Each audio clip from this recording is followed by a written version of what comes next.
So the fact that it can be tweaked at this point is Hmm. outside of sound money behavior, Hmm.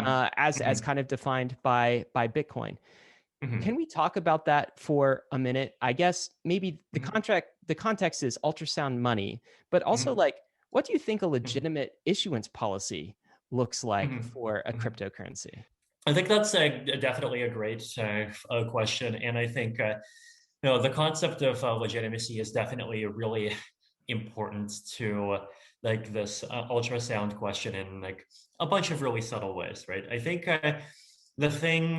the key thing that's important here is that there is a shift of legitimacy in thinking of ETH as a type of money of any kind, right? Like closer to the beginning of Ethereum's history, ETH was more viewed as like basically this thing that you would use to pay for gas, but not really something that you would actually wants to use as an asset.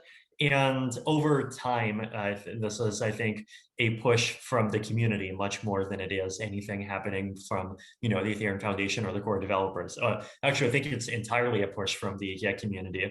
Is that people just started like talking about, ETH as an asset and like basically wanting to confer inherent legitimacy to ETH as an asset more and more. And I think the place where the ultrasound money kind of meme and the discussion around how proof of stake and EIP 1559 fit into that is that those things, like even now, they signal a commitment to the fact that a large portion of the Ethereum ecosystem like wants ETH to be ultrasound money, and like a community that wants ETH to be, or a community that wants an asset. Sorry, an asset having a community that wants it to be an ultrasound money is a good property for an ultrasound money to have, right? Like an asset is more effective as an ultrasound money if it has a big portion of its community talking about how that asset is ultrasound money, because that community talking about the ultrasound money meme itself basically makes it be part of the social contract and makes it more likely that things that are supportive of that asset becoming ultrasound money will be implemented, and things that are opposed to that asset being ultrasound money will not be implemented, right?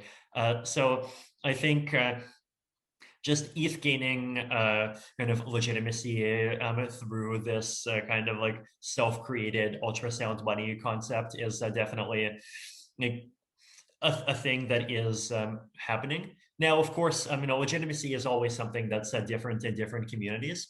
And I think there definitely is a cultural difference between the Ethereum and Bitcoin communities, right? Because I think Ethereum people are more accustomed to like valuing Ethereum based on its future, whereas Bitcoin people are much more accustomed to valuing Bitcoin based on its present, right? Like I've expressed this before as Ethereum people think Bitcoin people think Bitcoin is 80% complete. Ethereum people think Ethereum is 40% complete.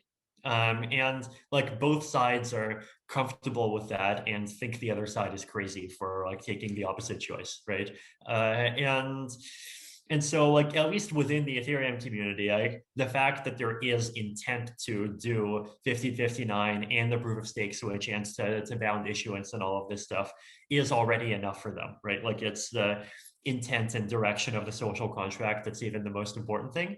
Whereas I imagine to the Bitcoin audience, like until it's implemented in code, it doesn't count. And maybe that's fine. Like I think I think they there's almost feel that. like Vitalik until it's implemented, coded, and like 20 years have passed, it's not fine. Yes, I think that's definitely true. Yeah, like Bitcoin people are definitely just like less comfortable with the concept of social contracts defining a direction instead of defining a permanent state.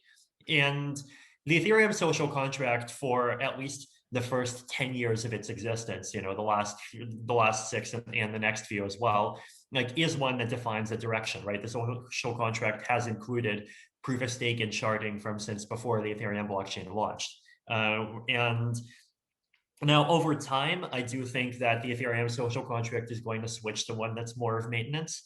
And that's just something that like has to happen over time, because once we do have proof of stake, like there isn't a proof of something that's even better than proof of stake that we want to switch to.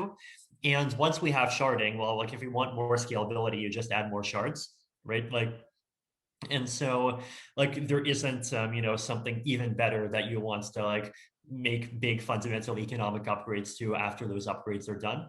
And like once once we have proof of sharding and proof of stake, like we have, well, what I call functionality escape velocity, right? And so anything that you want on top, you actually can implement with layer 2 protocols, so there's less need to make further changes to layer 1, right? So for those reasons, I do think that the Ethereum social contract is going to move toward being a stabilizing one instead of being a directional one over time.